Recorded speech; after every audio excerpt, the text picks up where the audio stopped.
As I've said several times in the last few weeks, an op-amp is a block that takes the difference between two inputs, and it can give out a single-ended input, that is some voltage with respect to ground, or a differential output, which is a difference between two output voltages.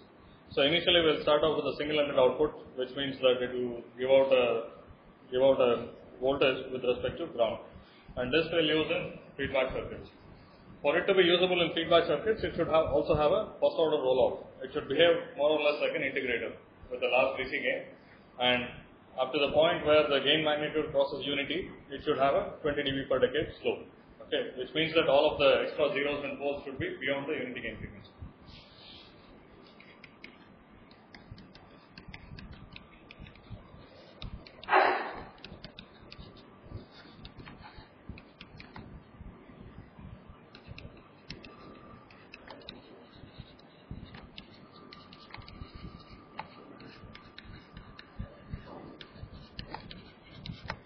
And from our analysis, we already know that we need to have a large DC gain. How large is large depends on the context.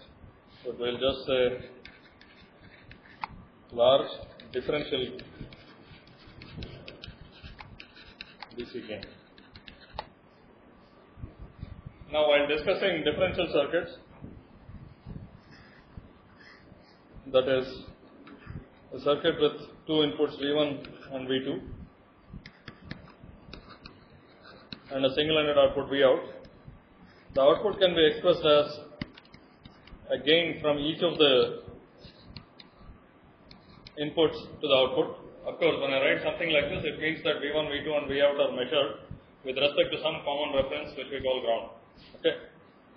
It is more convenient and more beneficial for analysis if we split it up into differential and common mode signals. Okay.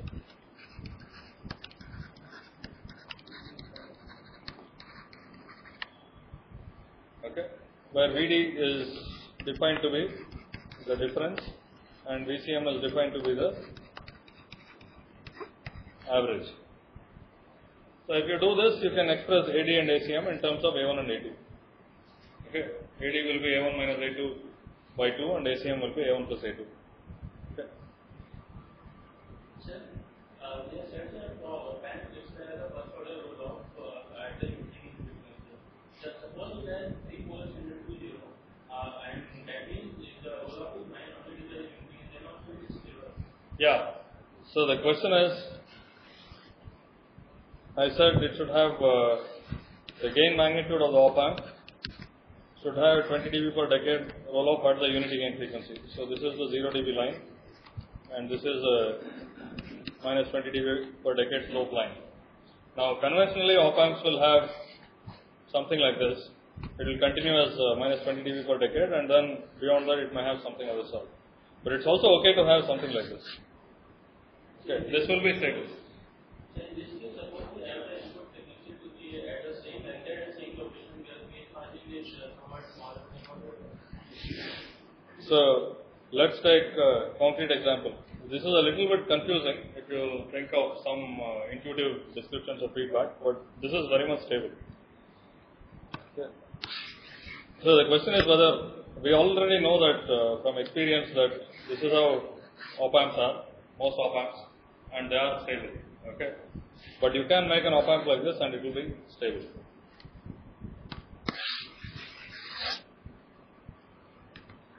So let's take a particular example where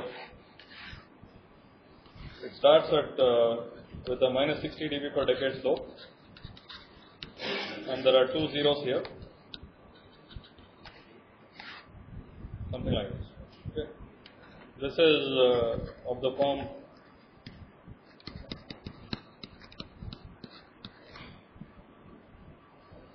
what will be the phase response of this? What is the phase response at very low frequencies? So minus 270. What's the phase response at high frequencies? Huh? Minus 90. And what's the phase response at this point? At Z1? Huh? Minus 180. Okay. So it will do something like this. Now the question he was asking is, here the phase is 180, so it looks like positive feedback. If you place this block in negative feedback, it will look like positive feedback. Okay, but it is not unstable.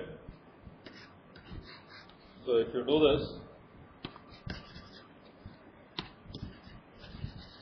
let me take, like, for instance, a particular example, and this is unity gain or 0 dB.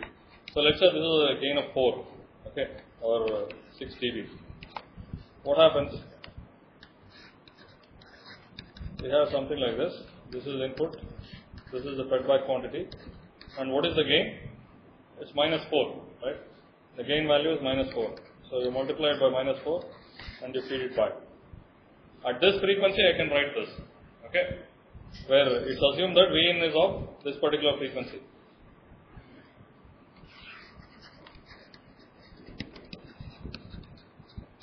So what is V out by Vn?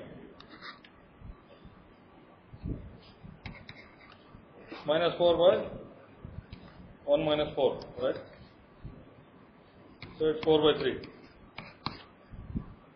So it will be stable at this condition. There is nothing that says that it will be unstable. Sometimes when feedback is described, positive feedback is described, the way it is described is you apply something here and an error voltage comes back in phase, it gets added up. It gets added up in phase, then it's applied, then it's further amplified and so on. So it builds up. But that verbal description is inaccurate because there is no delay between the input being applied and this entire process happening. Okay. So if you have some extra delay here, e to the minus st, it will become unstable. Otherwise, it is quite stable. Now, if you have 180 degrees phase and a magnitude of 1, okay, then it is definitely unstable. But if the phase is 180 degrees and the magnitude is more than 1, you cannot say that it is unstable. It could be stable, it could be unstable. This is typical of a case where you have both zeros and 4s.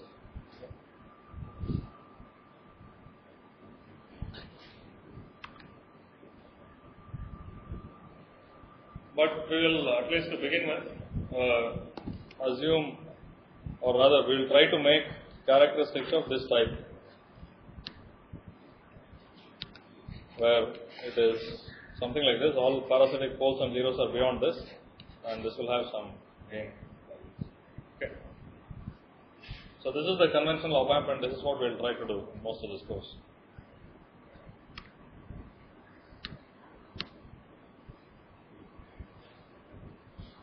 What should be, we know that AD should be very large.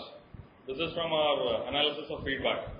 In fact, the way we analyze feedback, we use a block diagram like this, where you take the difference between input and the feedback quantity. There is no ACM in this case. We only take the difference. But in reality, we also know that it will be of this form, which means that there will be some non-zero ACM. What should be the value of ACM? AD should be very large. Should ACM be large or small? Why?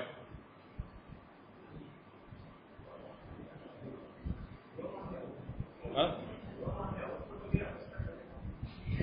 No, what is common mode? For instance, let's say I have the simplest sort of prototype feedback circuit, which is the voltage follower. Okay, I have certain V in and certain V out. V out will be some linear function of V in. Assuming there is no nonlinearity, I will assume that this op amp follows this equation. Okay, what is the effect of ACM? V out will be some multiple of V in, right?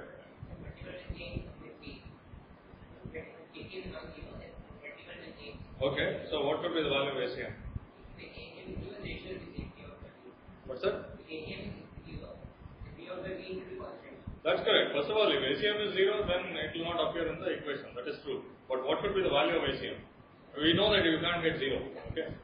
Should it be 1? Should it be 100? Should it be much less than 1? Small compared to 80.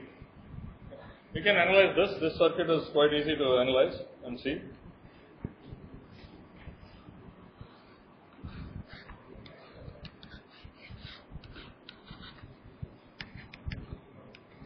V in, V out. Okay. And the op amp follows V out is AD times the difference voltage plus ACM times the common mode voltage. Okay. What is VD in this case? What is the difference voltage VD seen by the op amp? V in minus V out. Okay.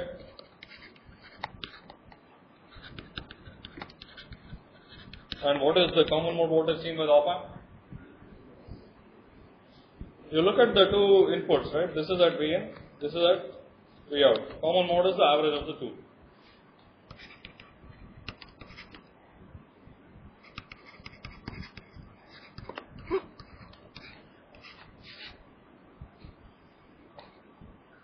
Okay. So I can write this as V out. I will divide everything by AD.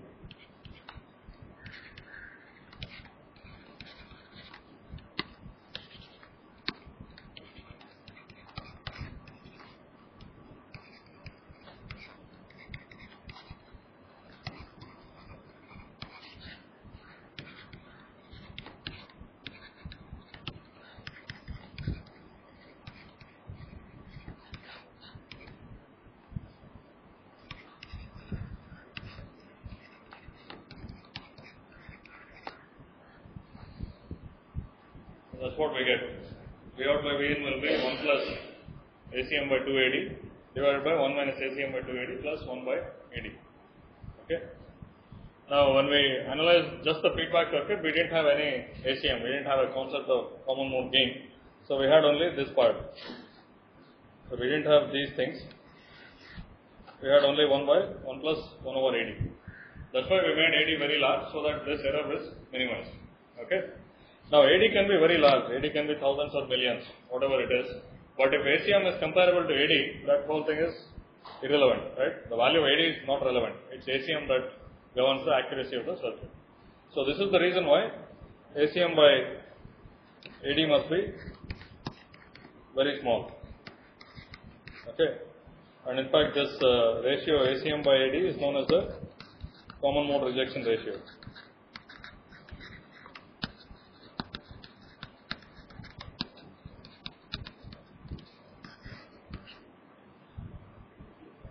So, even if you use linear analysis, sorry, the other way.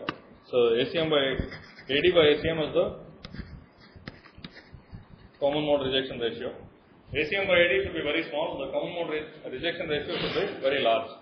So, it's a measure of how much the op amp responds to common mode. Sorry, how much the op amp responds to the differential signal to how much it responds to common mode.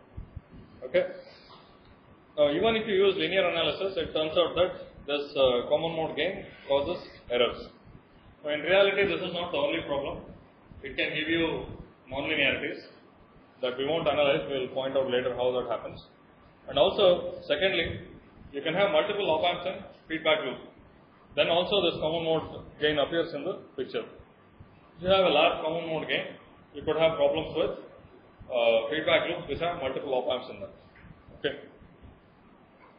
So we will try to look at one example of that. But this analysis already makes it pretty clear that AD by ACM should be very large. Okay. So this is another thing that we want.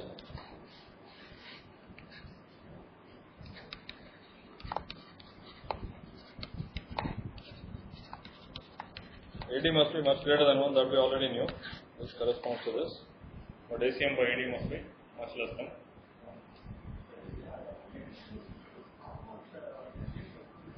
No, it does. Say here we have one output signal and two input signals. So there is a gain from this to this, there is a gain from this to this, which can be equivalently represented as gain from the difference and gain from the common mode. Okay. Now when you have a fully differential circuit, that is, when you have a block like this, how many different gains are there? There is a gain from this one to this one, this to this, also from this to this output and this one to this output. So equivalently in that case, you can define gains between the input differential and common mode and the output differential and common mode. Okay. So in that case, what will matter is the gain between the input common mode and the output common mode. So that will come into picture. It will turn out that that's the relevant quantity. The other day when we were looking at a circuit with perfect symmetry, the gain between the input differential and the output common mode is 0. Okay. Similarly, the gain between input common mode and output differential is 0 if the circuit is perfectly symmetric.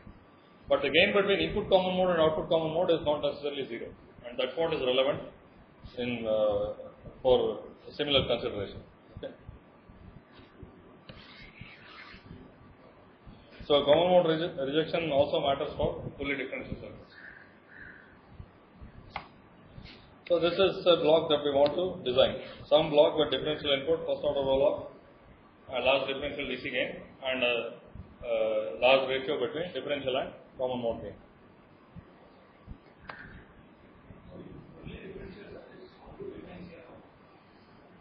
So it is defined as, again, there are 4 different gains in a fully differential circuit. There are 2 input voltages, 2 output voltages. So equivalently we can define gains between each of the input voltages and each of the output voltages, or between the input differential and common mode. There are 2 quantities, and the output differential and common mode. So CMRF is defined as the common mode gain, which is output common mode divided by input common mode, to the differential gain, which is the output differential to input differential. Okay.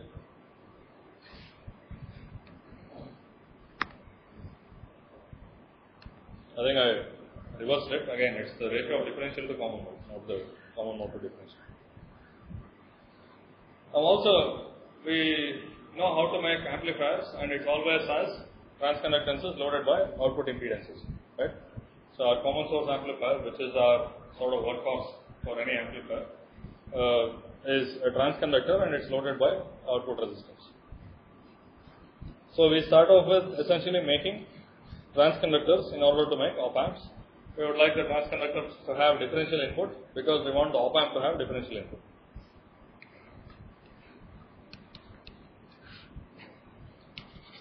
This we already discussed. So if this will have some GM and a certain output resistance G0. Okay? And the incremental output current I out is given by GM times VD. Okay?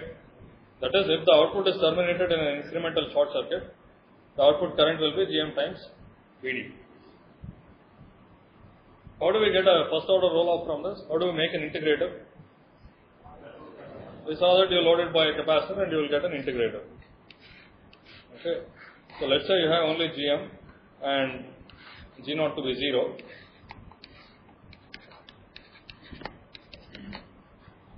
You load it by a capacitor, you will get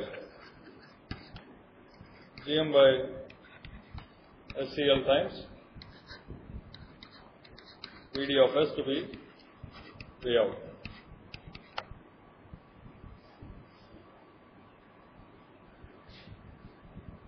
Okay. This is with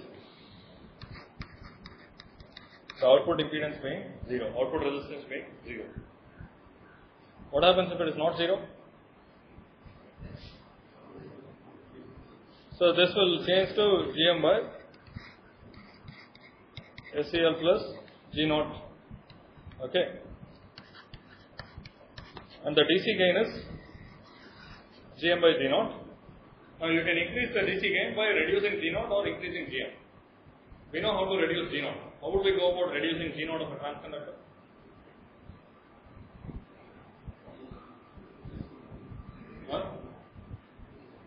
How would we increase? Increase the length. First of all, if you increase the length of all transistors in the circuit, G0 will increase. What else? Is there some circuit that will increase the output impedance of anything that's connected before it? It's a common gate amplifier or a current buffer. So we know we have a couple of ways of increasing the DC gain of this. Okay. Of course, you can also try to increase the ratio of GM by G0 in some other ways by playing with the current density. But let's say you want to change only G0, then you increase L. Okay. Then maybe you increase W also to keep GM constant. Okay. That's one way. And the other thing is to use a current buffer to reduce the value of G0. Okay. Did I say it backwards? I wanted to say if you want to reduce G0, you increase L. Okay. So DC gain can be improved by reducing G0. Okay. The capacitive load that is connected will not affect the value of the DC gain. Okay. Now there are situations where the load is not only capacitive. So we put a capacitive load. First of all, it could be a load that you have to drive, and secondly, it could be because you want to have a first order roll-off. It's a combination of the two. So let's say in addition to the capacitive load, you also happen to have a resistive load. Okay. This is also quite a common scenario, right? You have an inverting amplifier, something like this, and that should be driven by another op amp. So the input resistance of the inverting amplifier is the load for the first op amp. Okay. So this has to drive this. So equivalently, this RL could be this resistance. What happens now? What is the transfer function?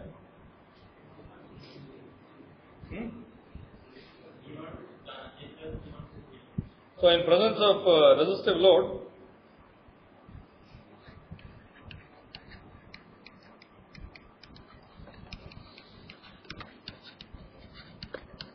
the transfer function will change to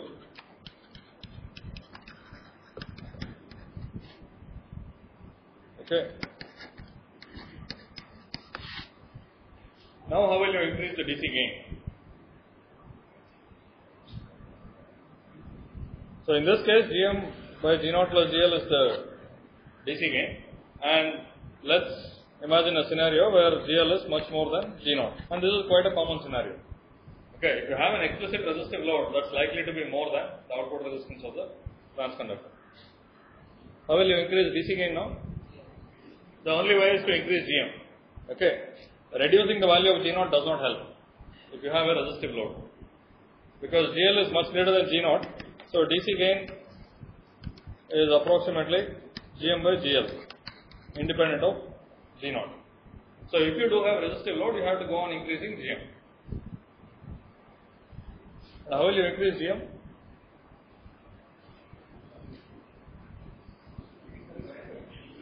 You will have to increase current. Okay, essentially that's what you will have to do. So if I want to increase Gm by a factor of 10, I have to essentially put 10 transconductances in parallel. Okay. So that is a very expensive process, right? To increase Gm, let's say GL could be very large also. So if you want to increase Gm by a factor of 100, you have to put 100 of them in parallel to get 100 times Gm. So that's not a very efficient process. What I want to point out here is the crucial difference between, if you have resistive load, this is this. Without resistive load, we have Gm by SCL plus G0, and Gm by G0 is the DC gain. In both cases, we would want a large DC gain to make accurate feedback circuits. Now, in case without resistive load, we can reduce the value of G0. Okay. That we can do without increasing current. We can either increase the length of the transistor or use current buffers like cascode amplifiers or common gate amplifiers and reduce the value of G0.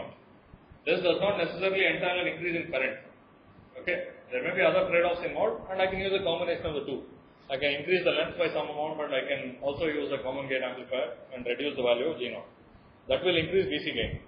But all of that won't help when you have resistive load, because you increase the output resistance of the transconductor, but the load is dominated by the external load that you connect. Okay, so in this case, you have to increase Gm. Looks like. Now, if you want to increase Gm by a large factor, you have to increase the current consumption by a large factor. Okay, it can be a dead end. You may not be able to do this, or you have to burn enormous amounts of current in order to do this. So, what's the solution? Isolate G0 and GL using a CCCS. How will that help? Current controlled current source doesn't help.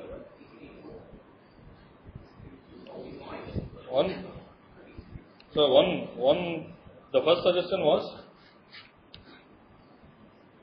you terminate this in a short circuit, let's say. This is I1, okay, and this is I1, or maybe I1 times some gain. And you connect the load here. This is the suggestion, right?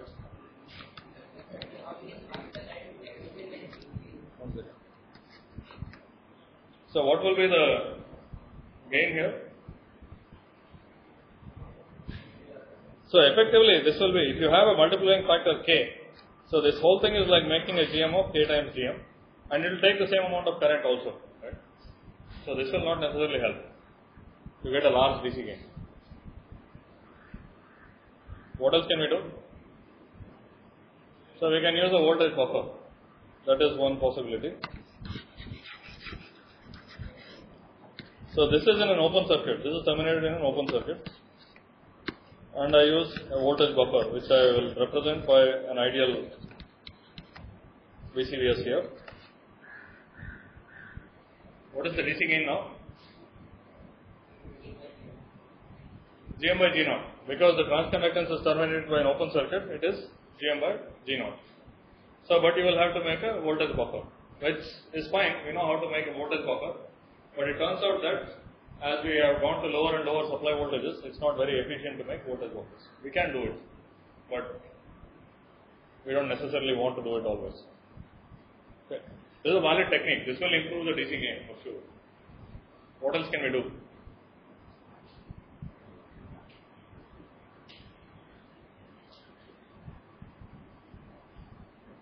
Let's say I am allowed to use only transconductances. What can I do? What's that? So one other thing I could try is that I have two transconductances. I do this.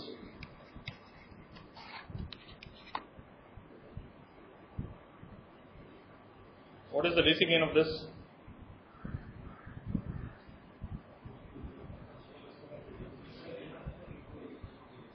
So let's assume that there are identical transconductances. The gain from Vd to V1 is Gm by G0. Okay, and the gain from V1 to Vout is Gm by G0 plus GL. Okay. Now in this case, I don't really care if Gm by GL is of the order of 1. It can be 2 or whatever. It doesn't have to be very large. Most of my DC gain comes from the first stage. Okay. Is this concept clear? If I load a transconductance with a very low resistance, the DC gain will reduce. Okay. Now I can try to increase the DC gain by increasing the amount of transconductance. But if I want to increase DC gain by a factor of 100, I have to increase transconductance by a factor of 100 or the amount of current by a factor of 100. So that seems like a very expensive proposition. Instead, I can choose one of these two. I use a voltage buffer after the transconductance. So I'll have to burn some extra current in the voltage buffer, but that's okay. That's probably not going to be 99 times the current in the transconductor. Similarly here, I have two transconductors. I have burned like twice the amount of current in each transconductance, but the DC gain is much higher. Okay. In fact, what I can do now is to improve the DC gain. What will I do? I will do this, and I find that DC gain is still not sufficient. I can put another one, but before that, I will try to reduce the G0 of first stage. That I can do, right? Because now the first one is not loaded by a resistor. I can increase its DC gain by reducing the value of G0. So that's what I'm going to do first. Maybe even that is not sufficient, and finally I'll have to go to 3 stages. But the first thing is I'll try to do this. So most of my DC gain comes from here.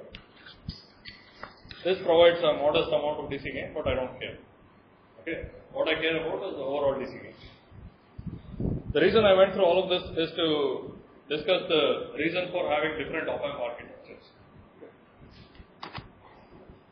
Now I said we need an op-amp, and we can use a differential pair as a transconductance and use it. So, but if you look at the type of op-amps in the literature, there are hundreds of types probably, and they can all be divided into some classes. So there is a class of amplifiers that uses single stage. Okay, that uses only a transconductance as the op-amp. The reason is, in those cases, you either have no resistive load or very negligible resistive load.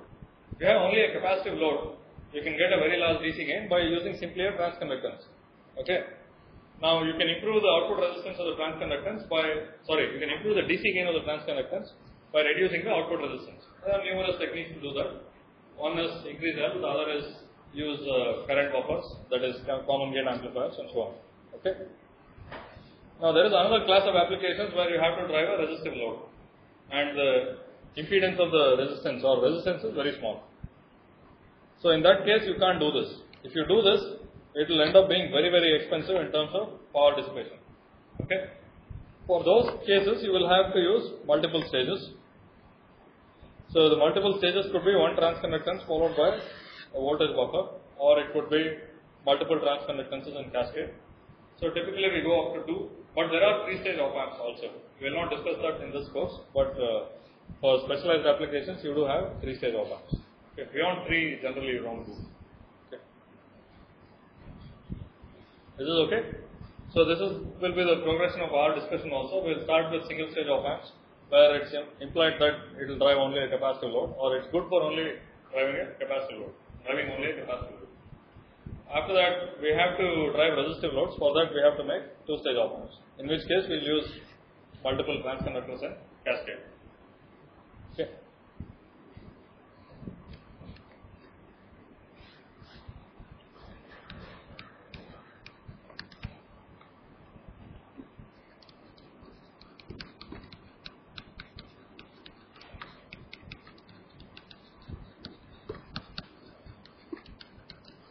To summarize, you can use single transconductors.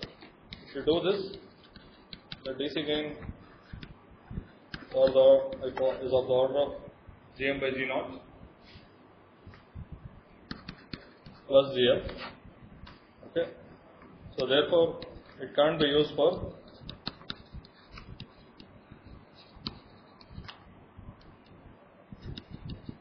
large Gl. Okay. Which means that this is for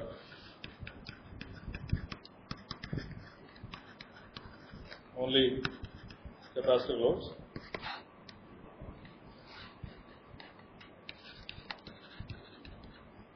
In this case, the DC gain turns out to be Gm by G0.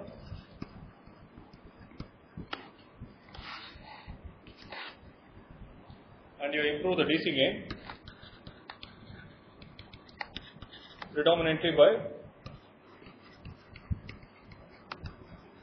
reducing G0. Okay, which in turn can be done by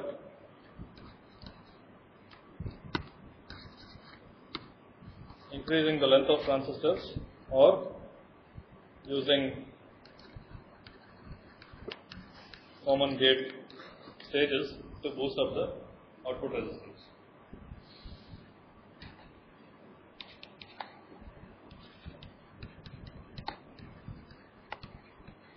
When you do have to drive resistive loads, you will have to resort to multiple stages.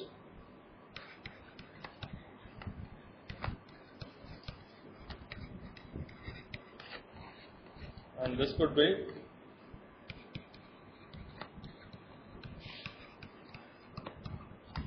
transconductor and a voltage buffer. You can design one of these things and see that this is not very suitable for designing in modern technologies, mainly because the supply voltage is very small. Okay.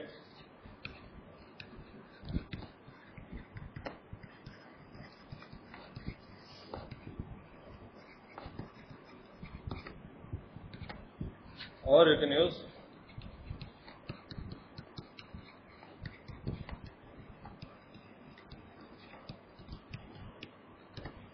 multiple transconductors. Okay. In which case DC gain comes from the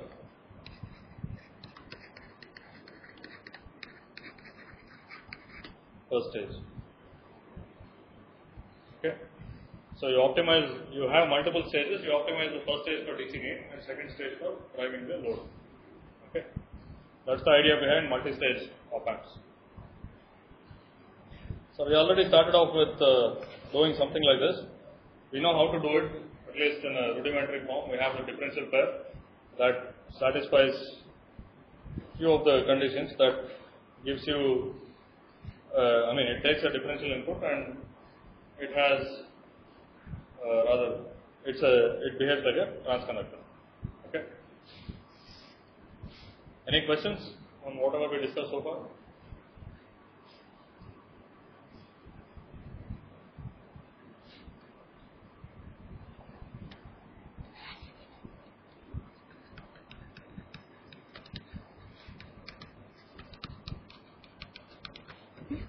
We will first discuss op amps with a single-ended output. Okay.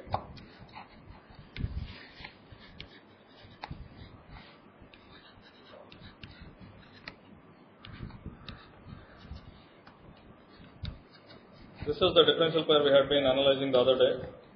You also used it in the discussion of half circuits and so on. Okay. I'll call the current source M0 and these two M1 and M2. It's assumed that M1 and M2 are identical. And the circuit that we were discussing had identical loads. It's a fully symmetrical circuit. Okay.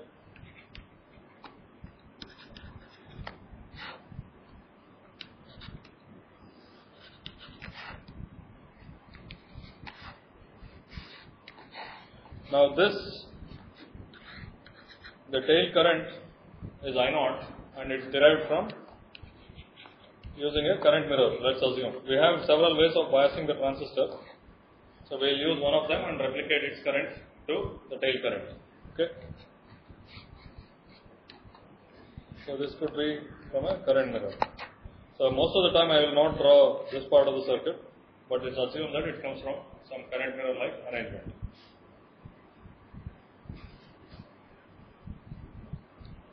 Now I want a single-ended output. So I can take either one of the drains as the output. So let me take this as the output. If I take that as the output, which is the positive input of the op amp? Left side or the right side? Left side. Okay. And what is if I apply differential input, what is the gain?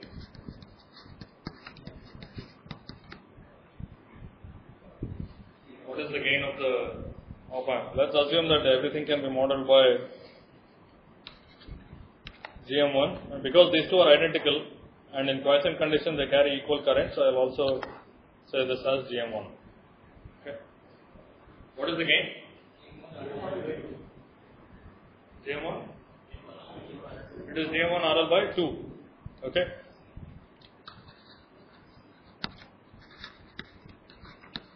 From the analysis of the half circuit last week, we saw that it is GM1 RL by 2. And what is GM1?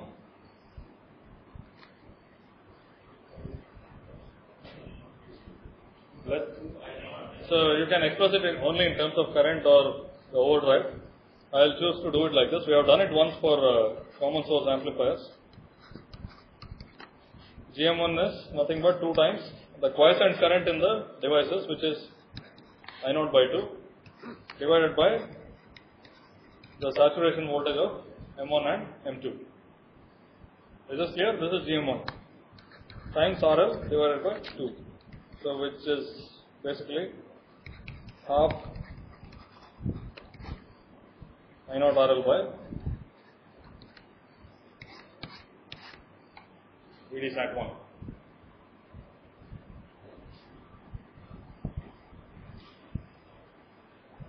Okay. We did this for the common source amplifier also. The gain can be expressed as some ratio of the DC drop across the resistance to the overdrive of the transistor. Here we get an additional factor of half because we are taking the output at only one of the output nodes. Okay, if you take it between the output nodes differentially, you will not get the factor of half. Okay. So can we get large DC gains using this? What is the largest DC gain? We can evaluate it, but to do that, the first time around, let's do it somewhat systematically. I think by now you already know that this probably will not give you very large gain. Okay.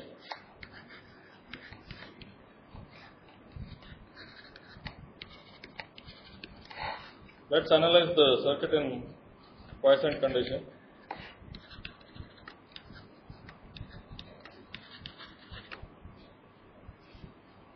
The input is biased at some common mode voltage VCM. What is the smallest value of VCM?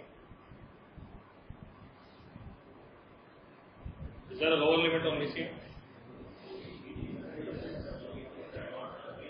Why is there a lower limit on VCM?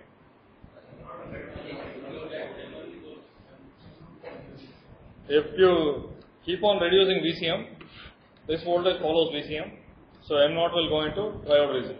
Okay, this voltage will keep on falling. So what is the lower limit?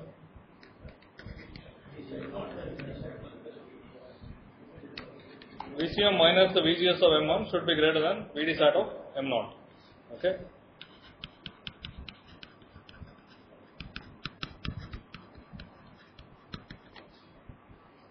This is clear? This is nothing but VGS of M1. Okay. And is there an upper limit? There is no upper limit. What is the upper limit? If you keep on raising VCM, this voltage is fixed. Okay. Let's assume that I0 is an ideal current source. I0 by 2 flows through each of these branches. So, what is this voltage? It's VDD minus I0 RL by 2. So, if I keep on raising VCM, M1 and M2 will go into triode region. And what is that limit?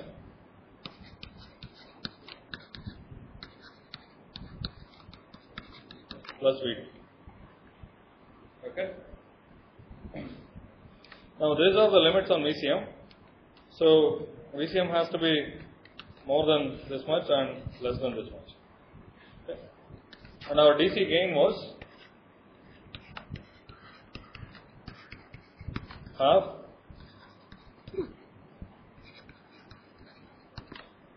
I0 RL by VD sat 1. Okay. So, from this we can get a limit on I0 RL, right? So, obviously, if VCM is larger than this and smaller than this part has to be more than this part. Okay. So, from that I get I0 RL by 2 to be less than VDD minus VD sat 1 minus VD sat 0. Okay. So, also one thing I want to point out is this is somewhat optimistic in that I've evaluated all of the limits in absence of signal swings. When you have signal swing, it's going to get worse. Okay. In reality, what happens is when you have a positive swing here, the drain will have a negative swing. So it will go into triode region sooner than what this limit says. Okay, but we'll ignore that. We'll evaluate everything in quiescent condition because we want to get the outer limits of the gain that we can achieve with this. Okay. So this is the limit on I0 RL. What is the largest value of I0 RL we can get? VDD is fixed. Let's take our technology which we have been using, which is 1.8 volts. What is the smallest value of VD sat 1 and 0? 200 millivolts. Let's say 100 millivolts, very optimistically. We will reduce it as much as possible, but we can't probably go below 100 millivolts. Okay.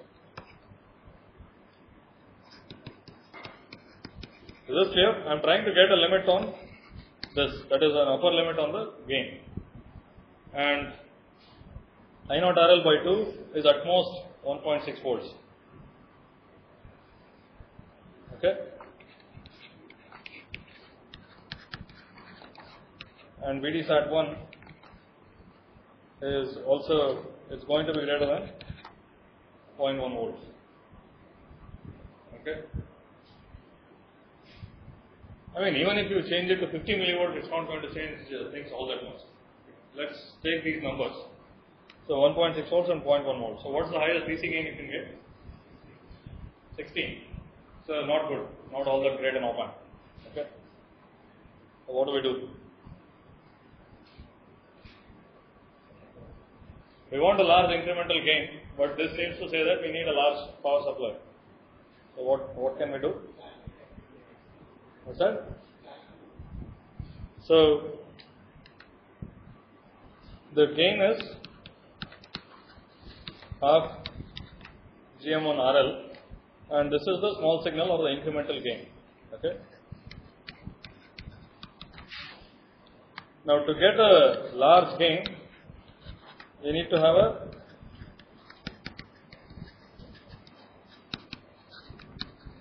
large incremental load resistance. Okay.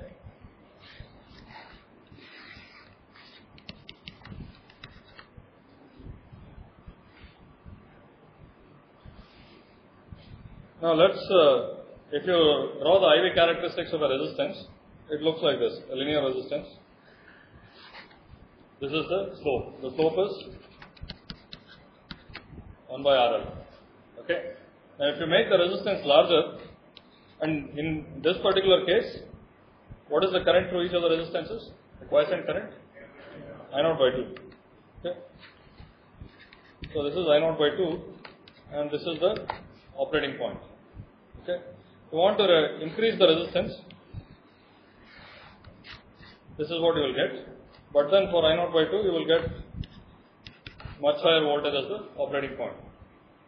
So we would like and this corresponds to a larger RL. Okay.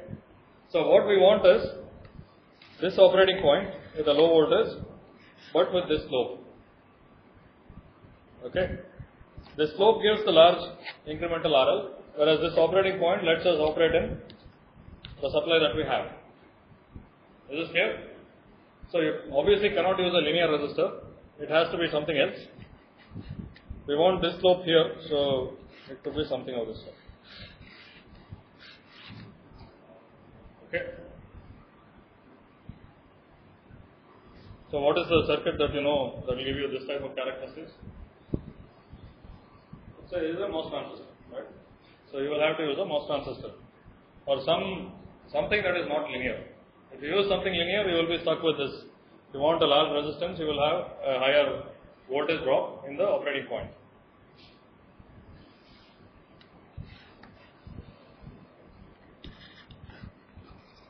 So I want this slope and this operating point. When I put the two together, I will get some nonlinearity which looks like the output characteristics of a MOSFET.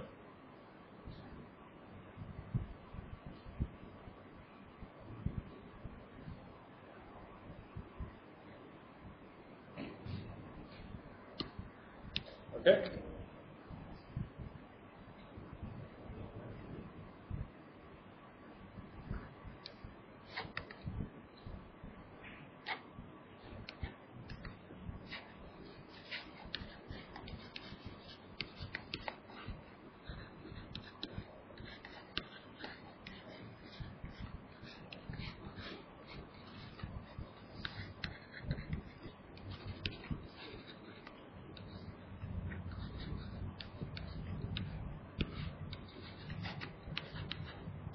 I want something like this, where this is biased in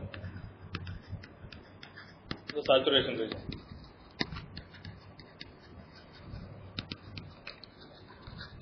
That's the region in which I'll get a high incremental resistance. What is the quiescent current through this? What is the current through this at the operating point? I0 by 2. Okay. So what is the best way of biasing this? So first of all, I can,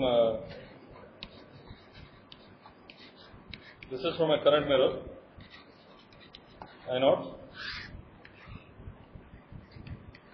So I can do this. Right? So where will I get this current source I0 by 2? there some way I can economize the circuit further?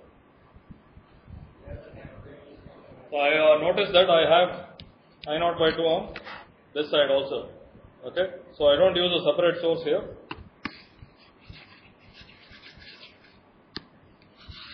I can connect it to this. Okay, so in the quiescent current, M1 and M2 are carrying I0 by 2 each. And on top of M2, which is the load, I want a transistor that is biased with a current I0 by 2.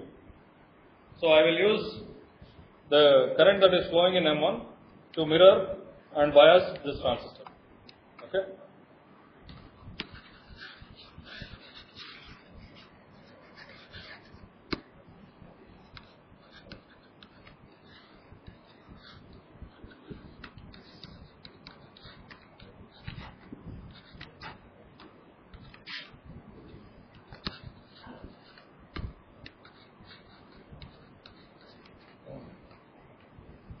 So in this case, in the quiescent condition,